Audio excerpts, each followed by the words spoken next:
Tonight, gunfire in Las Vegas. 5 are dead after 2 people opened fire on police officers inside a restaurant. We'll have the latest from the scene. Terrorists storm a terminal at Pakistan's biggest airport, attacking not just people, but planes. New details on Tracy Morgan's condition after the crash that left 1 person dead and a driver charged. Anne-Marie Green is following. This is the CBS Evening News. Good evening, everyone. I'm Jeff Bloor with a Western edition of the broadcast and a fast-moving and deadly chain of events in Las Vegas late this morning. When it was over, at least 5 people were dead, including 2 police officers. The violence began at a pizza restaurant and ended at a nearby Walmart. We begin tonight with Scott Daniels of our affiliate KLAS. It was 11:30 local time when a man and a woman entered CC's restaurant and opened fire. The man was wearing a bulletproof vest and armed with a high-powered rifle. Witnesses heard the suspect say, quote, "This is a revolution." They shot and killed 2 police officers eating lunch, shot 1 in the head. Our preliminary investigation shows that both officers were shot. However, 1 officer was able to fire back. They then grabbed the downed officer's weapons and ran across the street to a Walmart, shooting and killing someone near the front door. I saw their gun in their hand, and he just told me to tell the cops that it was a revolution, and he had just killed 2 cops inside CC's. Within minutes, police officers and SWAT team members quickly surrounded the store after reports of shots fired inside. The female suspect shot the male suspect, then took her own life. Scott Daniels, CBS News, Las Vegas. Tornado warnings were issued across eastern Colorado today. At least 2 tornadoes touched down near Denver. Amateur video captured a funnel cloud near Fairplay. 1 person was injured in Aurora. 84 miles southeast in Calhan, heavy hail coated the ground. Flash flood watches were issued in the southern plains, where some areas reported midday totals of over 3.5 inches of rain. Thunderstorms are expected to move east this week and bring more heavy rain. In Pakistan tonight, a fierce battle is taking place at the airport in Karachi. It's been attacked by militants. CBS's Farhan Bukhari is following this. He's in Islamabad. Farhan, what are you hearing and watching inside Pakistan this evening? So far, at least 9 people have been killed in what seems like one of the bloodiest terrorist attacks in Pakistan's history. This seems like a very well-organized attack. There are some indications that the militants came in dressed as airport guards and managed to get inside the airport premises. They seem to be very well armed. Farhan Bukhari inside Pakistan tonight. Thank you so much. We are learning more tonight about Bo Bergdahl. He is talking to doctors about his treatment in captivity, but he is not speaking to his family. Jeff Pegues in Washington has more on that. Sergeant Bo Bergdahl is still in a U.S. hospital in Germany where he is being carefully monitored and prepared for his return to the U.S. after 5 years in the custody of the Taliban. Bergdahl, who is now telling the details of his captivity to military officials, says he spent at least some of that time in solitary confinement, a form of punishment after 2 failed attempts to escape. But the content of Bergdahl's debriefings are not being shared with top-ranking congressional officials, according to Dianne Feinstein, chairman of the Senate Intelligence Committee. I think this whole sort of deal has been one that the administration has kept very close, and in the eyes of many of us, too close. Her Republican counterpart, Saxby Chambliss, said he's also been kept out of the loop, and that Bergdahl's account of his captivity will ultimately be difficult to corroborate. That's not to say they're not absolutely true, but we weren't there. We have nobody who was on the inside, so we don't know exactly what happened in his life over the last several years. Next week, both the House and Senate are holding hearings about Bergdahl's time in Taliban custody and the circumstances surrounding his release. Republicans and Democrats have raised national security questions about the prisoner swap and the White House decision not to inform Congress in advance. What I know today is what the President of the United States knows, that it would have been offensive and incomprehensible to consciously leave an American behind. Secretary of State John Kerry dismissed criticism that the 5 prisoners will now be an asset to the Taliban. I'm not telling you that they don't have some ability at some point to go back and get involved, but they also have an ability to get killed doing that. The Defense Department says its focus is on giving Bergdahl the care he needs. A week after his release, he has still declined to speak with his family. Jeff, his parents have received multiple email threats in the last several days. The FBI says it is investigating. Jeff Pegues, thank you very much. Investigators are focusing on the truck driver accused in the crash that killed one man and critically injured comedian Tracy Morgan. And there is new word on Morgan's condition tonight. Here's Anne-Marie Green. The accident left Tracy Morgan with several broken bones, including his nose, leg, and ribs, but doctors say after undergoing surgery, he's more responsive.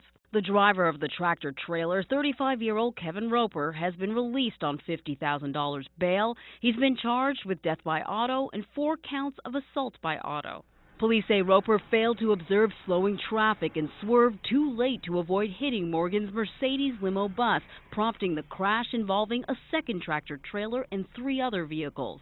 The driver of Morgan's limo, Tyrone Gale, wrote this on his Facebook page. "I can only say feeling helpless on the highway was very hard to take. There was nothing I could do but scream at times." Joan Claybrook is a former head of the National Highway Traffic and Safety Administration. She says driver fatigue is a leading cause in many large truck accidents. They can work up to 80 hours a week, truck drivers can. This is unsafe on the American highways for all of us, and most of the people who are harmed in these crashes are people in cars. Data from a U.S. Department of Transportation study showed there were 317,000 police-reported motor vehicle accidents involving large trucks in 2012. Nearly 4,000 of those accidents resulted in fatalities. Traveling with Morgan were his friends and fellow comedians James McNair, Artie Fuqua, as well as his assistant Jeffrey Malia. McNair was killed. The others remain in critical condition.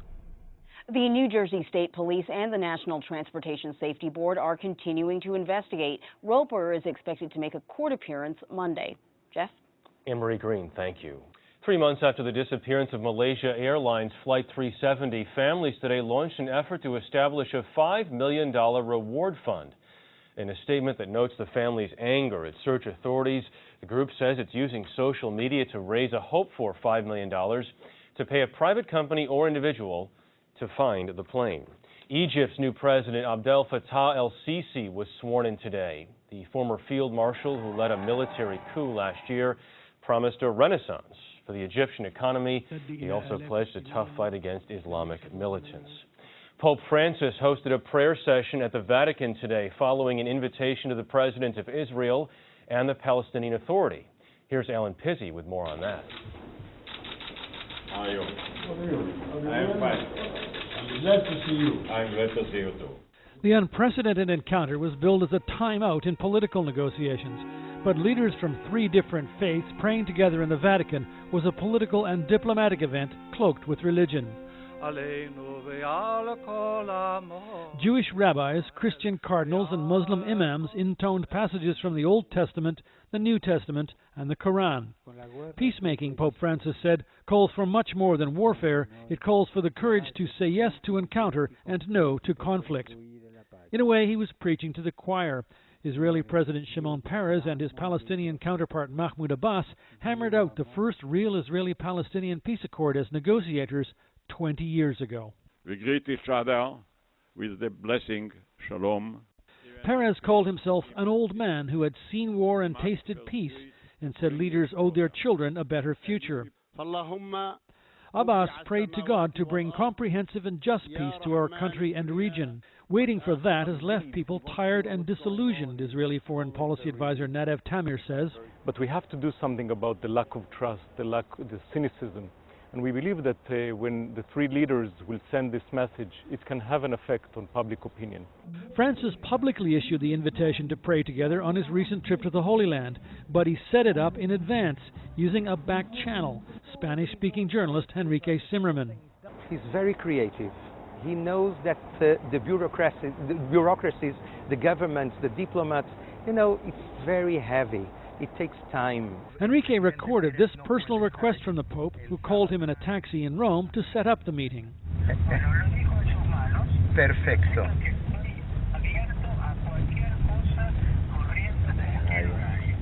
Perfecto, Papa Francisco. Yo les diré a ellos ahora.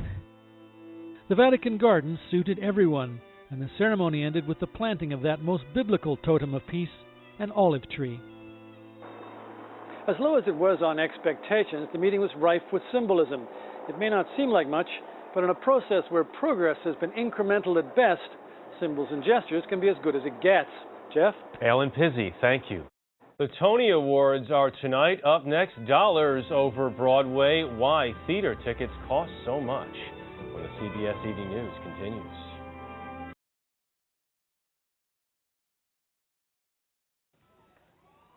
The red carpet outside the Tony Awards tonight. The awards are set to take place right here in New York City, and you can see the Tony Awards on television right here on CBS this evening.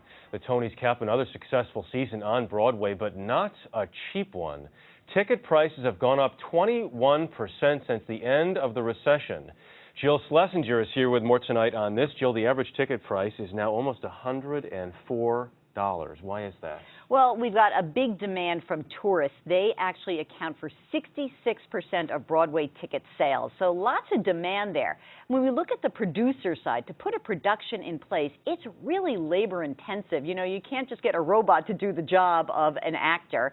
And also, a seat on Broadway is actually perishable, meaning that once it's sold and it's filled, you can't do anything else with it. No more revenue to be made.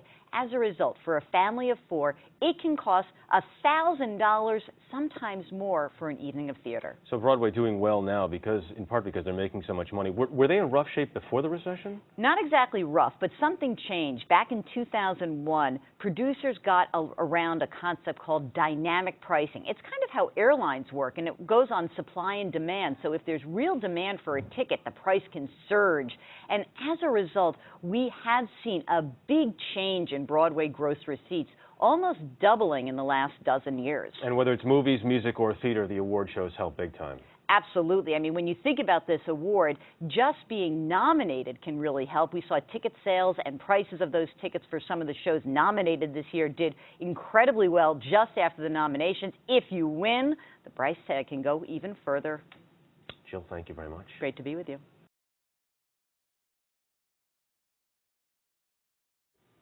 San Francisco is one of the most bike-friendly cities in the country, and since many of those wheels are expensive, they've been a magnet for thieves.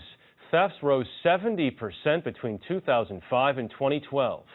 Now, local police say they've come up with a high-tech solution. Here's Bagad Shaban. Sean Ramirez repairs bikes for a living, at least those that are left to fix. Do you get customers who are afraid to buy a new bike?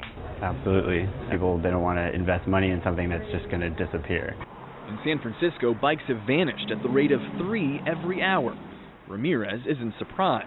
You can cut this with a bolt cutter about that long in one snip. How long could it take to steal a bike with? With just this? Half a second, maybe. This is where many end up, hundreds of them piled into a police warehouse. Since over 90% of bikes are unregistered, the vast majority can't be traced back to their owners, like Morgan St. Clair. My bike was stolen when I first came here, so it's very personal for me. So personal that she became an activist, lobbying San Francisco's Board of Supervisors to allow police to lure potential thieves with bicycles that contain a hidden GPS. They're called bait bikes. Officer Matt Friedman. Tracking starts automatically, and it's uploaded to a website where I can literally track the course of the bike. Police have also used undercover surveillance video to watch over the bait bikes. And it doesn't take long before cameras capture a theft, and police capture the thief. When you roll up to someone who's taken one of these bikes, what's the reaction? Utter shock. The mugshots then get posted on social media. It's my belief that people should know who's stealing their bikes. St. Clair created this sticker to confuse thieves into thinking they could be stealing a bait bike. There are now 5,000 of them on bicycles around the city. And tells them this could possibly have a GPS chip in it. So if you take the bike, you will be followed by a police officer. Officer Friedman says it's still too early to determine just how much the program has helped lower bike theft in the city. You can't tell that there's anything that would differentiate these from any other bike. And you never will. He says the bait bikes are more of a deterrent. Ramirez hopes they're a not-so-subtle reminder to thieves. I like the idea of, making people paranoid about it. perhaps the bike they're about to steal may not be a free ride after all. Bigatchaban, CBS News, San Francisco. That is the CBS Evening News tonight. Later on CBS 60 Minutes. I'm Jeff Glor, CBS News in New York. Scott Pelley will be here tomorrow. Good night.